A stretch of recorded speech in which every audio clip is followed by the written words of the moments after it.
Welcome back to philosophy class. Today I am going to teach in Western ethics, in Indian philosophy, Indian ethics. Here I am going to explain about the Purusharth, that is a important ethics in Indian knowledge system as well as in Indian philosophy. Purusharth is the basic of Indian philosophy, Indian social system and Indian cultural system. आज मैं पुरुषार्थ के बारे में पूरा विस्तृत जानकारी दूंगी और भारतीय दर्शन में इसका एक महत्वपूर्ण स्थान है। जब हम पुरुषार्थ की चर्चा करते हैं तो उसमें अन्यास रूप से मोक्ष का विचार हमारे जहन में आ जाता है। वास्तव में पुरुषार्थ होता क्या है? वास्तव में पुरुषार्थ का लक्ष्य क्या है? वास्तव में पुरुषार्थ किस लिए है और भारतीय वेदों में इसकी चर्चा क्यों की गई है? तो निश्चित रूप से पुरुषार्थ भारतीय दर्शन में, भारतीय नीति शास्त्रों में इसकी विस्तृत जानकारी दी गई है और इसका भारतीय सामाजिक व्यवस्था में भी महत्वपूर्ण स्थान है। भारतीय दर्शन में पुरुषार्थ को एक महत्वपूर्ण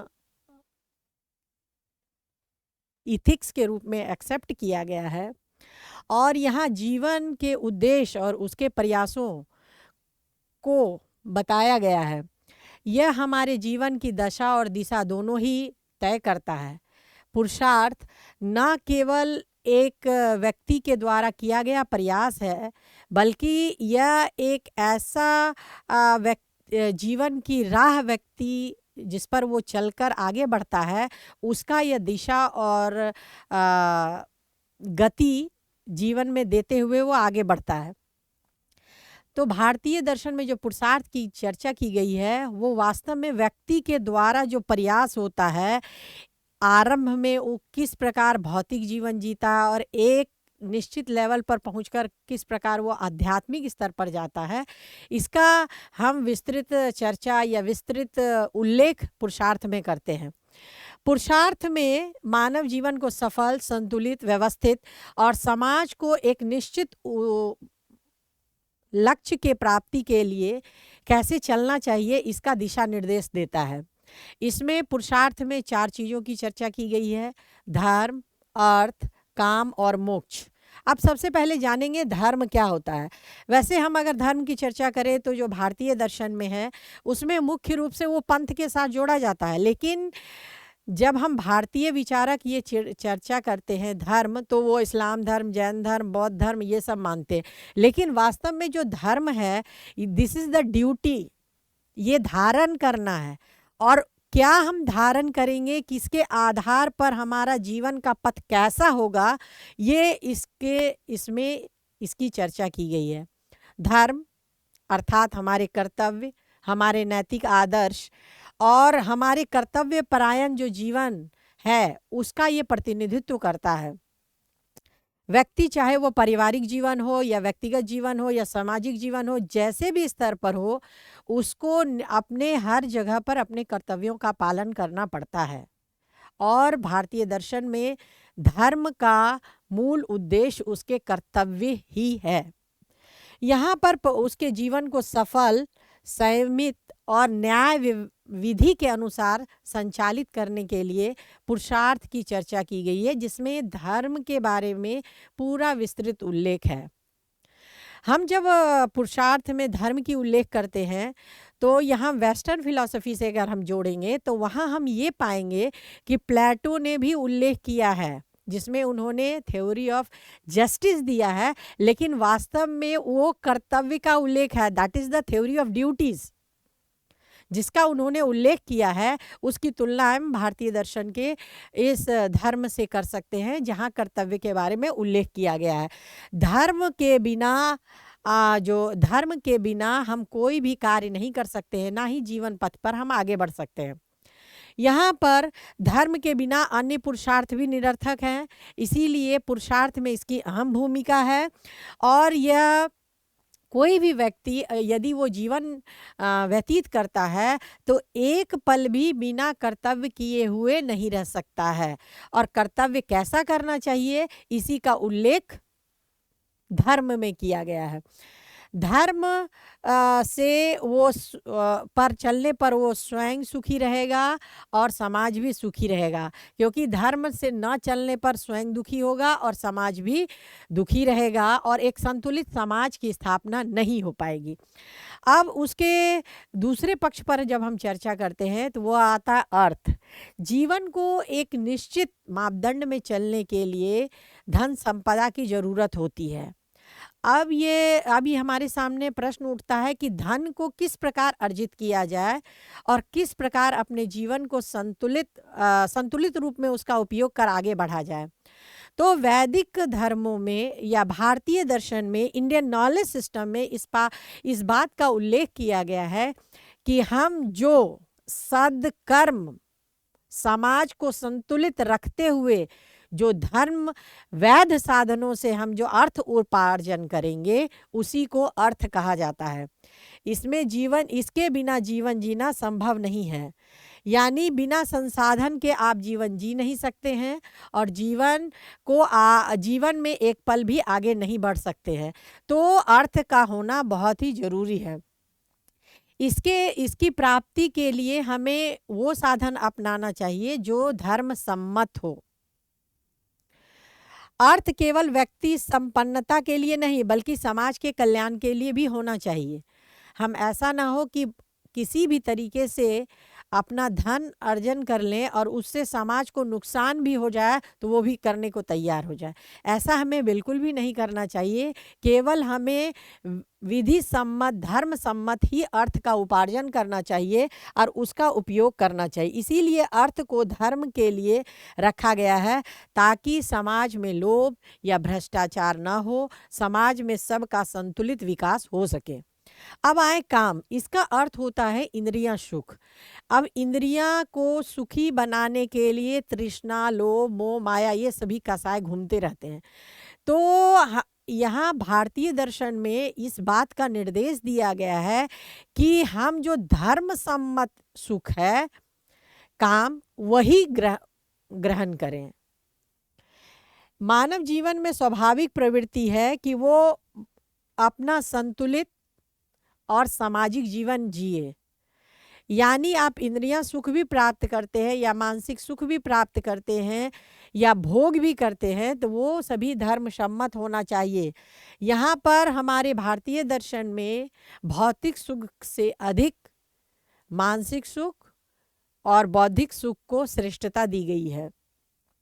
यहाँ सौंदर्य और आनंद की अनुभूति होती है और हम विधि सम्मत ही सुख प्राप्त करते हैं। भारतीय दर्शन में काम को पुरुषार्थ का महत्वपूर्ण स्थान दिया गया है, परंतु इसमें एक सीमाएं हैं जिसको हमें पालन करना चाहिए। अगर हम उस सीमा का पालन नहीं करेंगे तो समाज में विकृति पैदा हो जाएगी और समाज धर्म सम्मत नहीं चलेगा। कामसूत्र के ग्रंथों में भी मर्यादित और संतुलित सुख को अपनाया गया है। अब है मोक्ष, चौथा और अंतिम कड़ी।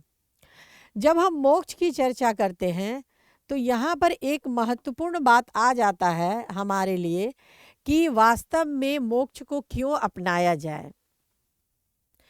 जब हम जीवन के एक एक कदम आगे बढ़ते हैं तो वर्णाश्रम धर्म में 25-25 साल हर आश्रम के लिए निर्धारित किए गई है, जिसमें अंतिम आश्रम है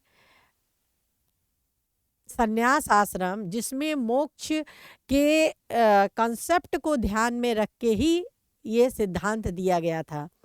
मोक्ष को सर्वोच्च धर्म माना जाता है, सर्वोच्च पुरुषार्थ माना जाता है, जिसमें व्यक्ति सांसारिक सुखों से अलग होकर परमार्थ सुख और संसार के जीवन मरण से मुक्ति के लिए वो प्रयास करता है। इसमें आत्मा परमात्मा में लीन हो जाती है और यही उसका आध्यात्मिक लक्ष्य होता है, जिसमें व्यक्ति लीन होकर उसको आगे बढ़ता है। जब मोक्ष की प्राप्ति तभी होती है जब व्यक्ति को तत्व ज्ञान होता है और संसार की वस्तुएं उसे क्षणिक प्रतीत होती है। मोक्ष की प्राप्ति के लिए धर्म, अर्थ, काम और जीवन में संतुलन बनाकर रखते हुए उसको प्राप्ति करते हैं। जब व्यक्ति भौतिक इच्छा से ऊपर उठकर ब्रह्म में लीन हो जाता है और उसके ध्यान मग्न जब अवस्था को प्राप्त करता है, तो अंतिम स्तर पर जब पहुंचता है तब उसे सांसारिक सुख क्षणिक प्रतीत होते हैं और वो परमार्थ सुख में या परम शुभ में अपने आप को समीप या उसमें विलीन पाता है, तो वो मोक्ष की अवस्था कहलाता है। यहाँ हम देखेंगे भारतीय दर्शन में मोक्ष की जो चर्चा की गई है उसमें चारवाक छोड़कर जैन, बौद्ध, वैशेषिक न्याय, सांख्य योग, वेदांत, पूरे दर्शन में इसकी चर्चा की गई है। ये एक अलग बात है कि कुछ दार्शनिक ने जीवन मुक्ति को महत्व दिया है, कुछ ने विदेह मुक्ति को महत्व दिया है, तो कुछ ने दोनों को माना है। यानी उनका कहना है, जैसे बौद्ध और जैन को हम लेंगे तो वो सबसे पहले सांसारिक सुख को भोगकर उससे विलग होकर मुक्ति के लिए प्रयास करते हैं। जब उन्हें मुक्ति मिल जाती है तो तब वो जीवन मुक्ति के बाद विदेह मुक्ति की बात करते हैं, क्योंकि हमारा शरीर पूर्व जन्मों के कर्मों का फल है। तो जब तक वो कर्म समाप्त नहीं होगा कर्मफल, तब तक हमारे शरीर कायम रहेगी और कर्मफल समाप्त होने के बाद ये शरीर स्वयं ही विदेह भी मुक्ति प्राप्त कर लेगा। विदेह मुक्ति और जीवन मुक्ति में हमने अभी बताया है कि उसमें पूरा जन्म मरण से छुटकारा मिल जाता है और व्यक्ति परम आनंद को प्राप्त करता है, वो परम शुभ के साथ तदांत में हो जाता है। अब हम देखेंगे कि किस प्रकार पुरुषार्थ का संबंध है और किस प्रकार धर्म, अर्थ, काम और मोक्ष चारों एक दूसरे से व्यावहारिक रूप में एक दूसरे से मिले हुए हैं। देखिए, धर्म, काम और अर्थ दोनों को सही दिशा देता है। अर्थ धर्म और काम के पालन का साधन है। अर्थ धर्म और काम के पालन का साधन है। काम जीवन में सौंदर्य और प्रेरणा देता है और मोक्ष इन सभी को संतुलित करता है। अब इसका जीवन में क्या क्या महत्व है? सबसे पहले जीवन को संतुलित बनाना। केवल अर्थ और काम को ध्यान में रखकर हम काम करेंगे तो जीवन विकृत हो जाएगा और सामाजिक संतुलन बिगड़ जाएगा। इसीलिए जीवन को संतुलित करने के लिए धर्म का होना आवश्यक है। केवल मोक्ष की ओर ध्यान देंगे तो जीवन में जो व्यवहारिक जिम्मेवारी है उससे व्यक्ति मुक्त हो जाएगा, क्योंकि आप जीवन में इस दुनिया में आए हैं तो आपके कुछ कर्तव्य हैं, उसको भी आपको पूरा करना है, उसके बाद ही आप मोक्ष के लिए प्रयास कर सकते हैं। तो यहाँ पर संतुलन और एक पूर्णता प्राप्त करने के लिए जिस रूप में हम आगे बढ़ेंगे उसको भी ये प्रेरित करता है। अब हमारा जीवन में नैतिक और सामाजिक दायित्व भी है, उसका एक आधार है जिसमें धर्म के माध्यम से ये सुनिश्चित किया जाता है कि व्यक्ति और समाज के प्रति उसका क्या उत्तरदायित्व है और व्यक्ति को अपना किस प्रकार अपने उत्तरदायित्व को पूरा करना चाहिए। व्यक्तिगत विकास, ये जो 4 पुरुषार्थ हैं ये व्यक्ति को शारीरिक, मानसिक, आर्थिक, भौतिक और इसके अलावा सामाजिक और आध्यात्मिक विकास की ओर भी कार्य करने के लिए प्रेरित करता है। आध्यात्मिक उन्नति, जब हम मोक्ष का बात करते हैं तो वास्तव में जो हमारा स्थिति एक मटीरियल वर्ल्ड या मटीरियल तक होता है उससे वो स्पिरिचुअल या ट्रांसेंडेंटल वर्ल्ड तक जब हम पहुंचते हैं वो एक सोपान है, एक सीढ़ी है जहां तक ये हमें पहुंचाने में पुरुषार्थ मददगार होता है। इस प्रकार हम देखते हैं कि किस प्रकार हम भारतीय दर्शन ना केवल एक सोच है, जीवन की पद्धति है, जीवन का राह है, समाज को संतुलन प्रदान करने वाली व्यवस्था है, बल्कि समाज में नियंत्रण और संतुलन और सबको कौन किसको क्या काम करना चाहिए ये भी हमारा पुरुषार्थ निर्धारित करता है।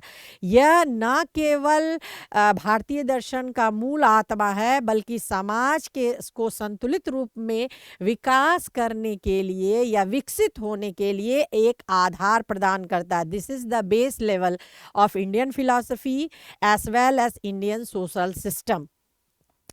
ये पुरुषार्थ भारतीय दर्शन की सार्थकता को सिद्ध करता है और एक आध्यात्मिक आनंद, अध्यात्म परम तत्व की ओर ये ले जाने के लिए प्रेरित करता है। धन्यवाद।